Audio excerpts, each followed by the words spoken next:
Bandeko babolingo mbote na bino baibo mesana kulanda chaîne na biso ya www.zoomel.com. Lelo tozali na sengo pona ko présenter bino ba émission na bino obo mesana kozela. Ngai papa Roger Babo lelo na ko présenter bino ba émission obo mesana kozela mokolo na mokolo pona ko talisa na bana ya Congo eloko nini oyo bombeli ba.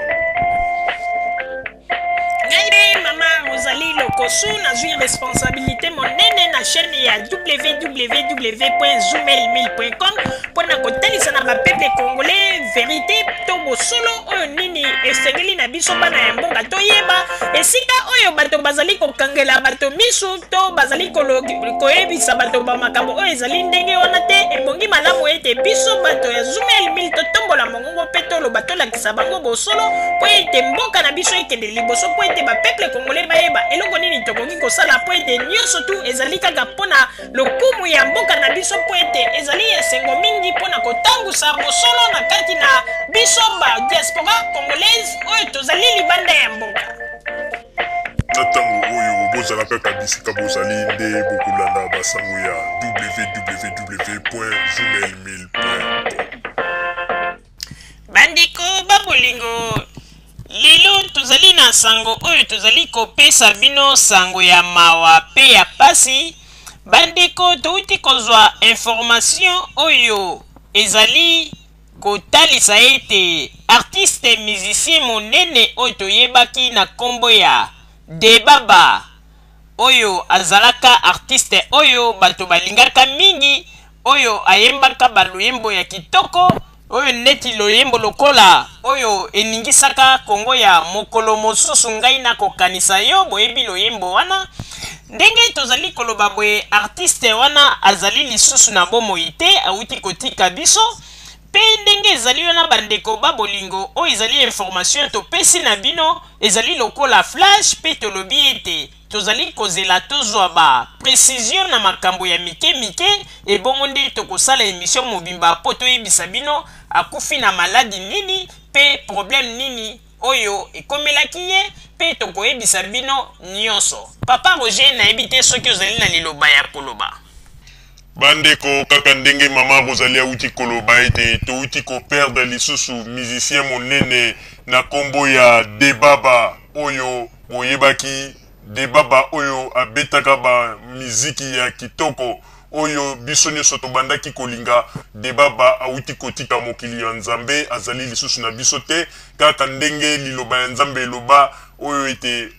toutaki mabele pe tokozonga mabele nde problème ezali ete volonté ya Nzambe esalami na kati na liloba na ye po ete Debaba azali lisusu na kati na biso te pe tosengi na bakongole nyonso tu information oyo na banzi ete boyeba yango ete artiste monene na kombo ya Debaba azali lisusu na bomoi te pe na banzi ete information oyo tango ekokomela bino na banzi tango boko luka nde boko mona esika nini ba source ya ba information yango ezali pe soki tozwi ba précision na makambo nyonso tu o bakoyebisa biso ndenge nini akufaki likambo nini ekomelaki ye akufi na maladie to accident nyonso tu wana tokoyebisa bino po ete tozwa ba précision nyonso tu tango tokozwa contact na moto oyo apesi biso nouvelle pe ayebisa biso ba précision nde wana tokosala émission monene pona koyebisa bino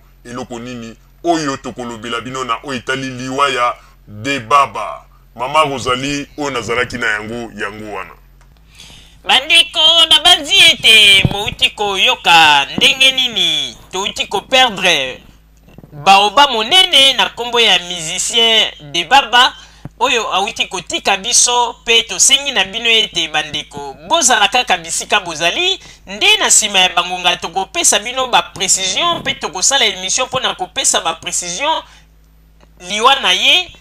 ndenge nini Debaba atiki biso akufaki na maladi nini pe eloko nini esalaki ete akufaki mokolo nini makambo nyonso tu wana tokoyebisa na bino me balobi ete akufaki mokolo mwa lobi pe tokozwa ba précision nyonso tu mpona koyeba bangonga pe hôpital nini oyo akufaki tokopesa bino ba information na nyonso tu basango na nyonso na émission oyo ezali koya bozala kaka bisika bozali nde na nsima ya bangonga tokotalisa bino basango oyo tobombeli bino na radio Zumel 1000 merci bandeko babolingo na bandi duti kolanda émission na biso oyo tosilaki kolikisa yango po ete boyeba basango nini oyo bino bomande kozela na bandi ete moto na moto asili kotire leson na ye na oyo esili kolobama na esika oyo yango ete tosengi na bino ete boboto ezala na bino na bafamille esika bozwami na bandi ete mbala ya nsima biso boto Zumel 1000 tokozanga te mpona kopesa bino lisusu basango oyo esengeli mpona bino tosiki wana mpona lelo merci mingi www.zumel1000.com ezali wana mpona bino na bandi ete bokozala dessus te nsima ya bangonga nde boyebi nini oyo tobomeli bino merci